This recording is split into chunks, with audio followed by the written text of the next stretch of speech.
The great world ship Axiom Prime drifted through the darkness of space like a metal god waiting to pass judgment on the universe.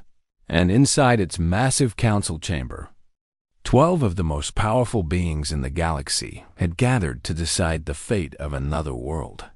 High Arbiter Vareth Kin stood at the center of the chamber, his insectoid body clicking and buzzing as he moved his forearms across the holographic display before him, and his compound eyes reflected the light of 1,000 dying stars as he spoke to the assembled rulers of the dominion of the eternal flame.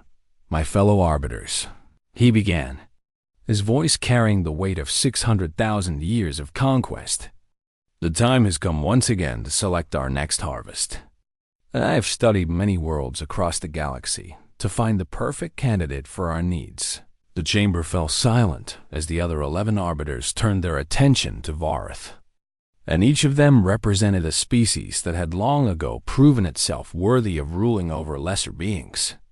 Or so they believed in their arrogance and pride. There was Sithrak the Unyielding, a massive reptilian creature with scales like black iron and eyes that burned with the fire of 100 conquered suns. And beside him sat the ethereal form of Lady Vexthera, a being of pure energy who had watched civilizations rise and fall for millions of years. Others were equally ancient and equally cruel. And together they formed the council that had decided the fate of countless worlds since the beginning of their reign over the Milky Way galaxy. Vareth waved one of his clawed hands, and the holographic display shifted to show a small blue planet orbiting an ordinary yellow star at the edge of an unremarkable spiral arm. "This world is called Earth by its inhabitants," Vareth explained, "and it is home to a species known as humans. A primitive race that has only recently discovered the basics of space travel and nuclear energy." Lady Vexthera leaned forward, her energy form flickering with interest as she examined the data streaming across the display. "They appear quite violent," she observed, "and their history is filled with wars and conflicts among themselves. So what makes them suitable for harvest rather than simple extermination?" Vareth clicked his mandibles in what passed for a smile among his kind. "That violence is precisely what makes them valuable, my lady, for they are aggressive enough to provide excellent labor stock for our mining operations, yet primitive enough that they pose no threat to our forces whatsoever." Sithrak let out a rumbling laugh that shook the walls of the chamber. "I have conquered 200 worlds in my lifetime," he said, "and I have never seen a species that could stand against the might of the Dominion. So tell me, Vareth, how long will this harvest take?" 72 standard hours at most," Vareth replied with confidence. "And their weapons cannot even scratch our shields. Their ships cannot outrun our slowest fighters. And their population is large enough to supply workers for the next 3 centuries of expansion." The council members exchanged glances and nods of approval, for this seemed like an easy target that would require minimal effort and maximum reward. "What of their communications?" asked another arbiter, a crystalline being whose voice rang like shattered glass. "Have they made contact with any other species that might complicate our operations?" Vareth shook his head dismissively. "They have been broadcasting radio signals into space for barely a century, and none of those signals have reached any civilization capable of responding. So they are completely alone and completely unaware of what awaits them." The vote was called, and one by one, each arbiter raised their hand or appendage or energy tendril in agreement, and the decision was unanimous as it always was when dealing with such insignificant prey. "Then it is decided," Vareth announced with satisfaction. "Admiral Sithrak, you will lead the cleansing fleet to the Sol system and begin the harvest immediately. And I expect your report of total victory within the week." Sithrak rose from his seat, his massive form casting a shadow across the entire chamber.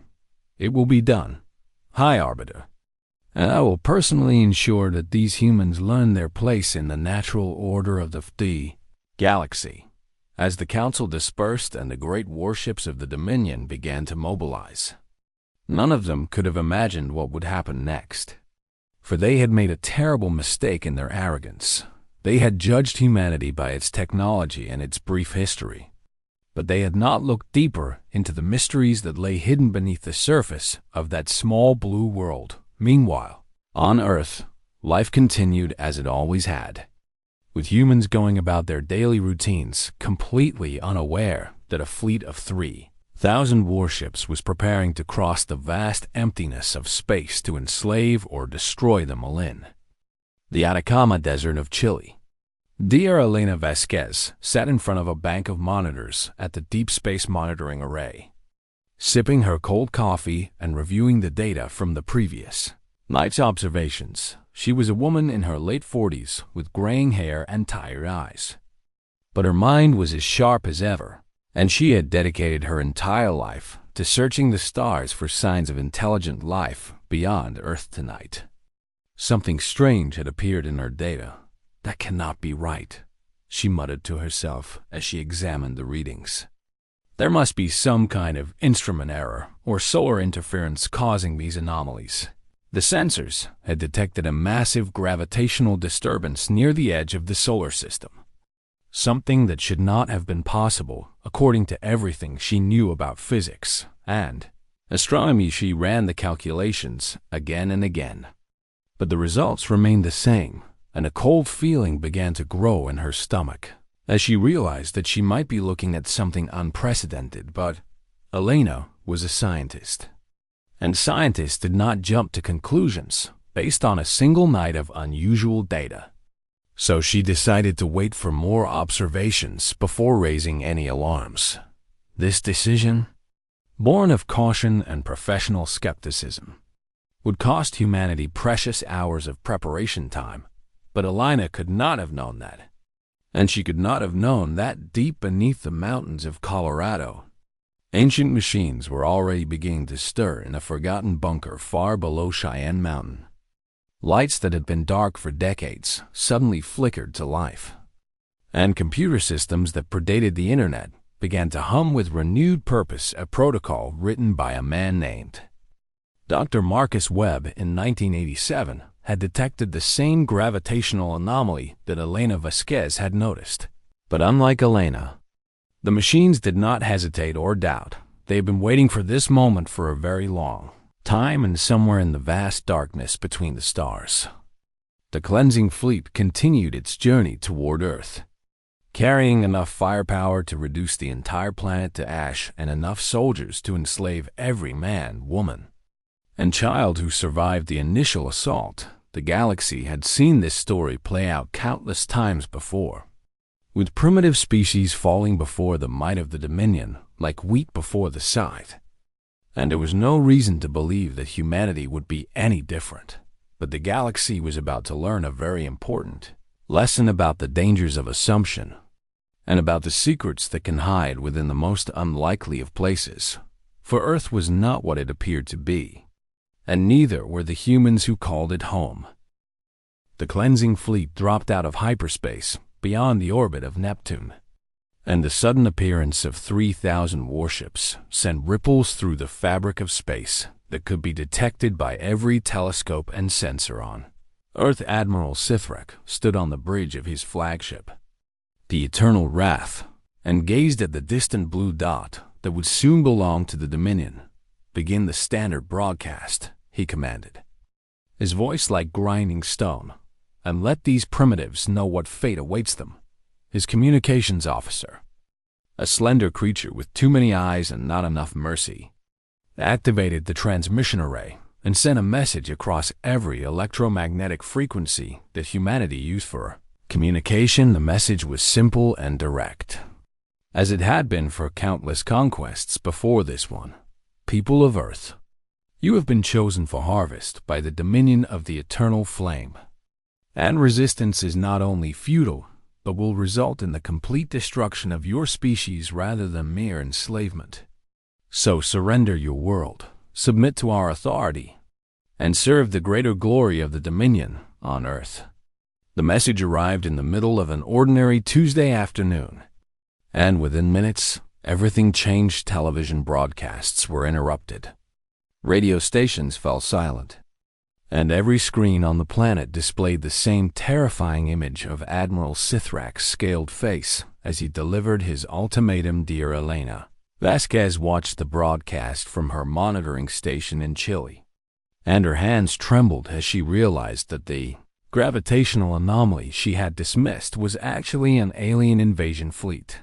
I should have reported it immediately, she whispered to herself, though she knew that a few extra hours of warning would have made no difference against such overwhelming force around the world. Humanity reacted in 1,000 different ways to the news that they were no longer alone in the universe and that their new neighbors wanted to enslave them in the great cities. Panic spread like wildfire through dry grass, and millions of people fled their homes in search of safety that did not exist anywhere on the planet. Religious leaders declared that the end times had arrived, and churches, mosques, and temples overflowed with people seeking comfort and faith. When science and technology had failed them, governments held emergency meetings and argued about how to respond, with some leaders calling for immediate surrender to spare their people from destruction, while others demanded a military response, even though they knew their weapons were useless against alien technology. In Washington, the President of the United States sat in the Situation Room surrounded by generals and advisors who had no idea what to do. What are our options?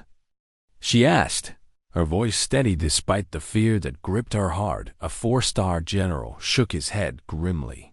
Madam President, our most powerful nuclear weapons could not reach that fleet before they shoot them down, and even if they did, we have no reason to believe our technology could penetrate their defenses. So we have no options at all? We could try to negotiate, or we could fight and die with honor. But those are our only choices. The President closed her eyes and thought about the 8 billion people depending on her to save them from an enemy she could not defeat. But while humanity's leaders debated and despaired, something extraordinary was happening beneath Cheyenne Mountain. Ancient computer systems that had activated the night before were now running at full capacity, processing calculations that should have been impossible for technology. From the 1980s, deep in the bowels of the bunker, a hidden server farm that appeared in no official records suddenly connected to the global communications network, drawing power from sources that the engineers who maintained the facility had never discovered. A protocol called Warden's Call initiated its final sequence. The protocol had been written by Dr. Marcus Webb, a brilliant physicist who had worked for the government during the Cold War, and who had vanished without a trace in 1987.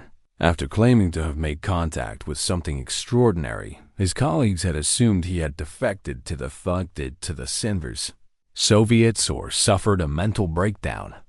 But the truth was far stranger than anyone could have imagined. Marcus Webb had discovered something buried beneath the ice of Antarctica during a classified expedition. Something that was not of this earth and had been waiting for humanity for thousands of years. He had spent the rest of his life preparing for this moment, knowing that someday an enemy would come and humanity would need help that only the stars could provide. Now, 39 years after his disappearance, his final gift to humanity activated a single compressed data burst shot out from Cheyenne Mountain, traveling at the speed of light toward the edge of the solar system and beyond. The signal passed through the cleansing fleet without slowing down, and for a moment, no one noticed it among the chaos of the invasion preparations. But then, Admiral Sithrak's communications officer let out a sound that the crew had never heard before. A sound of pure terror. Admiral, the officer said, his many eyes wide with fear. We intercepted a transmission from the planet's surface, and you need to see this immediately. Sithrak turned from the viewport with irritation. What could these primitives possibly have to say that would interest me? It is not what they said, Admiral. It is the language they used. The communications officer transferred the decoded message to the main display. and every being on the bridge fell silent as they read the words. The message was written in a language that had not been spoken in over 2 million years. A language so ancient and so sacred that merely possessing knowledge of it was punishable by death under Dominion law. The language was called the Architect's Tongue, and according to every official history, it had died with the godlike beings who had created it. But here it was, transmitted from a supposedly primitive world that should never have known it existed. The message contained only a single phrase, repeated 3 times for emphasis. The wardens have returned. The silence is broken. Judgment approaches. Admiral Sithrak felt something he had not experienced in 200 years of conquest. He felt fear. All ships, hold position, he ordered, his voice no longer confident. And send a priority message to the High Arbiter immediately. Sir? His second-in-command asked with confusion. We have orders to begin the harvest. Why are we stopping? Because that message changes everything, and because if what it says is true, then we may have made a terrible mistake coming here, on Earth. Humanity remained unaware of the chaos unfolding in the fleet above them, and they continued to prepare for the end of their civilization. But deep beneath Cheyenne Mountain, the ancient computers had completed their task, and the signal was already racing across the galaxy toward a destination that the Dominion had kept secret and forbidden for millennia. The void cradle awaited, and something within it was beginning to wake. The news of the mysterious signal spread through the cleansing fleet like a plague, and within hours, the disciplined armada had become a collection of frightened soldiers whispering fearfully to one another. Admiral Sithrak paced the bridge of the Eternal Wrath, waiting for a response from the High Arbiter, while his crew watched him with growing unease. The Architect's Tongue was not supposed to exist anymore, and yet a primitive planet had just broadcast a message in that forbidden language across the entire galaxy. Admiral, his communications officer said nervously, we are receiving hundreds of queries from the other ships, and the crews are demanding to know what is happening. Tell them nothing until I receive orders from the Council, Sithrak replied. But even he could not hide the uncertainty in his voice for the first time in his long career of conquest. He did not know what to do on Earth. Dr. Elena Vasquez had noticed something strange in the communication logs from Cheyenne Mountain, and her scientific curiosity overcame her fear of the alien fleet hovering at the edge of the solar system. She traced the origin of the mysterious signal to a bunker that officially did not exist, and what she found there would change her understanding of humanity forever. Working through the night with a team of government officials who were desperate for any advantage against the invaders, Elena gained access to the hidden facility beneath the mountain. This is impossible, she said as she walked through corridors filled with technology that looked nothing like anything from the 1980s. This equipment is decades ahead of anything we have today, maybe centuries. A young military officer who had been assigned to escort her shook his head in disbelief. Dr. Vasquez, this facility was sealed in 1987, and according to our records, it was just a backup communications center for the Cold War. Nothing special. Then your records are wrong, Lieutenant, because someone built something extraordinary down here, and they did it in secret. They found the main server room at the deepest level of the bunker, and there, surrounded by humming machines and blinking lights, Elena discovered a journal that had been left behind by Dr. Marcus Webb. The journal told a story that seemed like madness at first, but the more Elena read, the more sense it made. Marcus Webb had been part of a classified expedition to Antarctica in 1985, where they had discovered ruins buried beneath 3 kilometers of ice. The ruins were at least 50,000 years old, far older than any known human civilization, and inside them, Webb had found something that changed everything he believed about humanity. They called themselves the Architects. Elena read aloud from the journal. And they seeded life across the galaxy billions of years ago. guiding evolution on countless worlds toward intelligence. The young lieutenant looked confused. Are you saying that aliens created humanity? Not exactly, Elena replied, turning the pages with trembling hands. According to Webb, the architects did not create humans, but they modified us. They added something to our genetic code that has been passed down through every generation since the beginning of our species. The journal described Webb's years of research into human DNA and his shocking discovery that what scientists called junk DNA was actually a complex encoded message, a key hidden within every human being on Earth. The architects left us a gift, Elena continued reading, a way to call for help if the galaxy ever fell into darkness. And they chose humanity to be the wardens of that gift, the keepers of the key. The key to what? The lieutenant asked. Elena turned to the final pages of the journal, where Webb had written his conclusions in a shaking hand. The key to awakening them. Lieutenant, the architects did not die or vanish. They went into hiding and they left behind guardians, machines of unimaginable power that would protect the galaxy from tyranny if the wardens ever called for help. The implications were staggering. Humanity was not a random accident of evolution on a backwater planet, and they were not the primitive species that the Dominion believed them to be. They were chosen, selected by godlike beings to carry a sacred responsibility across the ages. Even though they had forgotten that responsibility existed, Elena looked at the communication logs and realized what the ancient computers had done. The signal went to the void cradle, she said, recognizing the coordinates from astronomical surveys, a region of space that has been under quarantine by the Dominion for thousands of years. How do you know that? Because I have spent my entire career studying the galaxy, and I have always wondered why certain areas were forbidden by alien civilizations. Now I know the answer. Meanwhile, aboard the Axiom Prime, High Arbiter Vorathkin had received Admiral Sithrak's report, and the council was in an uproar. This is blasphemy, one of the arbiters shouted.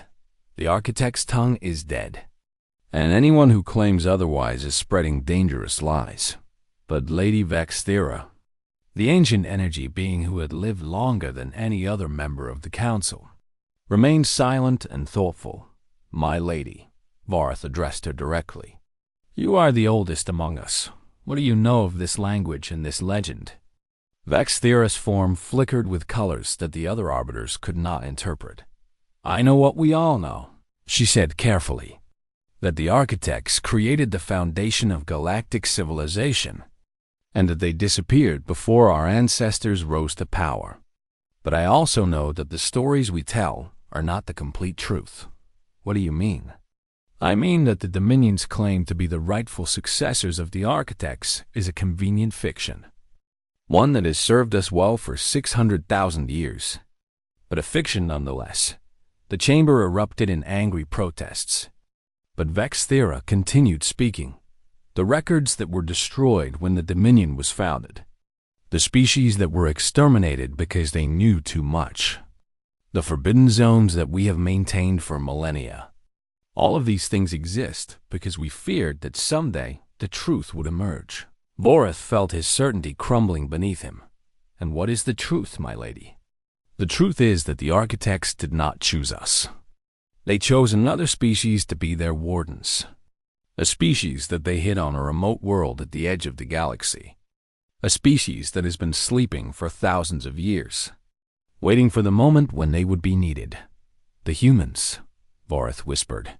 Yes, High Arbiter, the humans, and now they have awakened. And they have sent the signal that we have feared since the beginning of our reign. The council fell into terrified silence as they realized that everything they had built might be about to collapse. For the legend said that when the wardens called, the architects would answer, and when the architects answered, judgment would follow, and there was nowhere in the galaxy that the Dominion could hide from that judgment. Admiral Sithrak stood at the center of his bridge, his clawed hands clenched into fists as he listened to the High Arbiter's orders through the secure communication channel. "You must destroy the planet immediately," Varth commanded, his voice filled with barely controlled panic. "If the legend is true, we cannot allow the signal to reach its destination, and if the legend is false, then we lose nothing by completing our original mission. And if it is already too late?" Sithrak asked. "Then we will face the consequences together. But we will not surrender without a fight. We are the Dominion of the Eternal Flame, and we have ruled this galaxy for 600,000 years. Now do your duty, Admiral." The communication ended, and Sithrak turned to face his crew with renewed determination. "All ships, advance to attack formation," he ordered. "We will begin orbital bombardment of the major population centers, and then we will land our ground forces to eliminate any survivors." The cleansing fleet lurched forward, 3,000 warships, moving as one toward the small blue planet that had suddenly become the most important world in the galaxy on Earth. People looked up at the sky and saw the distant lights of the approaching armada, and they knew that their time had run out. The nations of the world had finally united in the face of extinction, putting aside their differences to mount a desperate defense that everyone knew would fail. Nuclear missiles launched from silos across every continent, rising into the darkness on pillars of fire, and smoke satellites were repurposed as kinetic weapons. Their orbits adjusted to send them crashing into the enemy fleet. Every military on Earth fired everything they had, from the most advanced missiles to the oldest artillery pieces, in a final act of defiance against the coming darkness, and it was all completely useless. The Dominion shields absorbed the nuclear explosions without flickering. The kinetic impacts bounced off the warship hulls like raindrops on stone, and the alien fleet continued its advance without even slowing down. Admiral Sithrak watched the futile human resistance with something almost like pity. "They fight well for primitives," he admitted to his second-in-command. "It is a shame that they must be destroyed, for they would have made excellent soldiers in our service. Shall the First order the bombardment to begin, Admiral?" Sithrak hesitated for just a moment, thinking about the mysterious signal and the ancient language that should not have existed. And then he pushed his doubts aside. "Yes, begin the bombardment, target their largest cities first, and make sure they understand that resistance only increases their suffering." The first plasma beams lanced down from orbit, striking the outskirts of Tokyo and Beijing and New York, and wherever they touched, fire bloomed across the landscape. Millions of people died in the first seconds of the attack, vaporized by weapons technology so advanced that it might as well have been magic. But in the ruins of the Antarctic Research Station, where Dr. Marcus Webb had made his discovery decades ago, something was happening that even Admiral Sithrak could not have predicted. Dr. Elena Vasquez had followed the clues in Webb's journal to this frozen wasteland, and she had found the interface that he had described in his final entries. It was a crystalline structure that pulsed with inner light, buried beneath 50,000 years of ice and snow, and it was responding to the destruction being unleashed upon the planet above. "I do not know if this will work," Elena said to the military team that had accompanied her. "But according to Webb's notes, this device can amplify human consciousness and broadcast it across the galaxy." "What does that mean?" the team leader asked. "It means that we might be able to call for help, real help, but to do it, I need to connect this device to every communication system on Earth."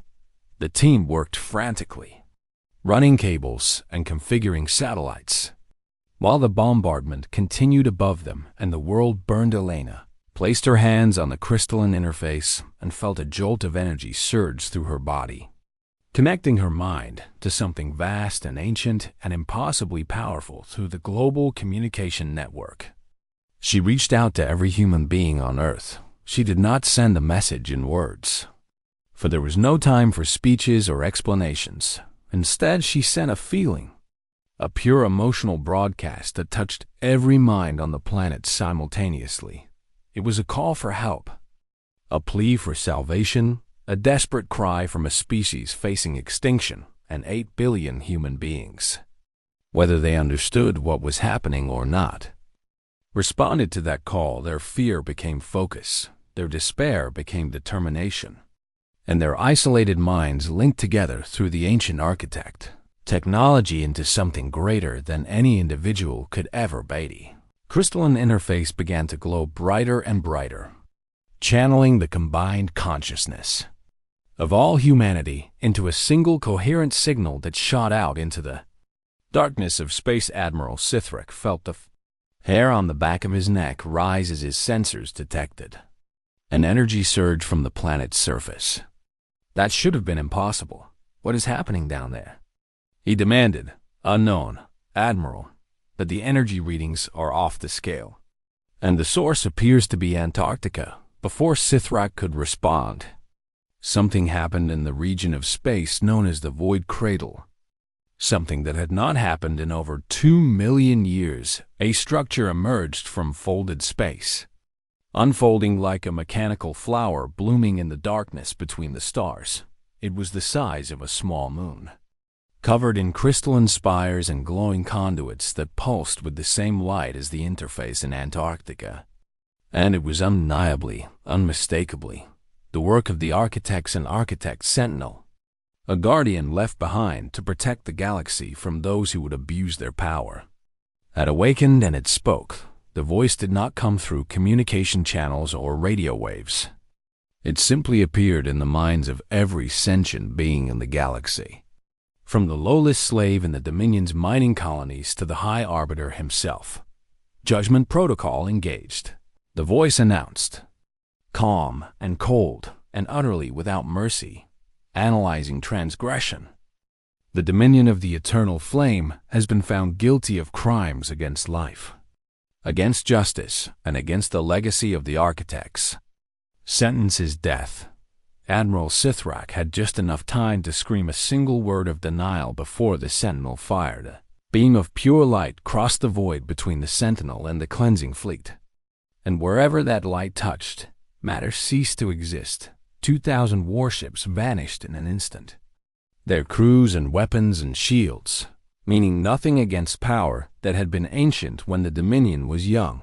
The remaining 1,000 ships broke formation and fled into hyperspace, abandoning their mission and their pride in their desperate need to survive. And on Earth, the bombardment stopped as suddenly as it had begun, leaving behind ruined cities and millions of dead, but also billions of survivors who looked up at the sky and wondered what had just saved them. The Sentinel spoke one more time, its voice echoing in the minds of every human who could hear it. The Wardens have fulfilled their purpose. The silence is broken, and the architects remember. What comes next is your choice, children of Earth. Then it folded back into whatever dimension it had come from, leaving behind a galaxy that would never be the same again.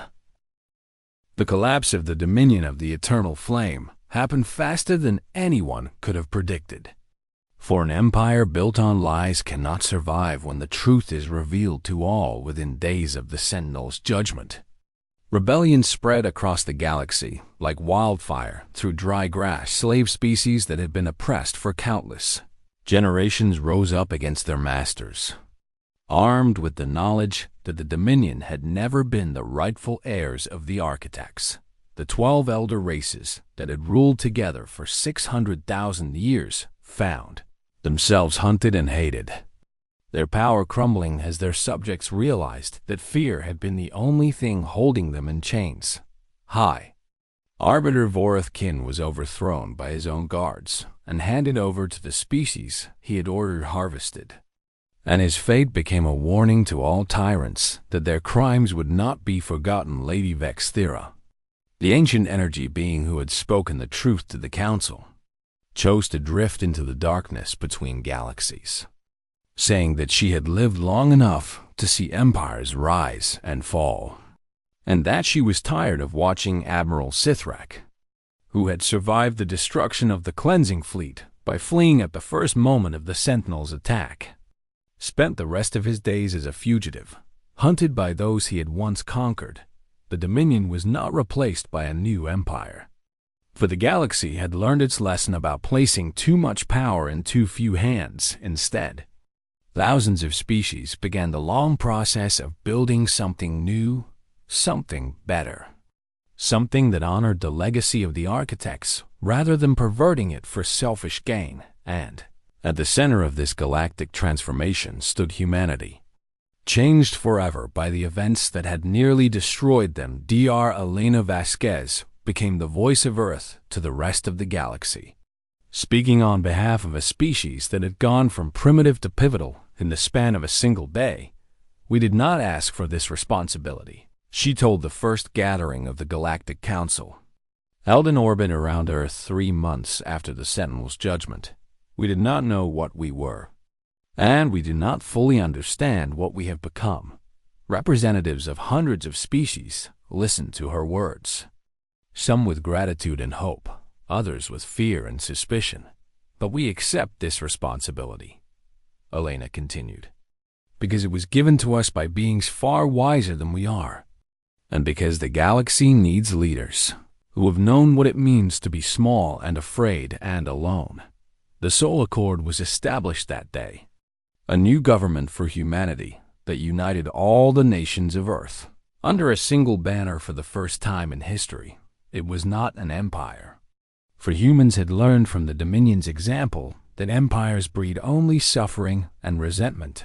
Was a covenant, and promised to work with the other species of the galaxy rather than ruling over them. The architect technology discovered in Antarctica was shared freely with any species that asked for it.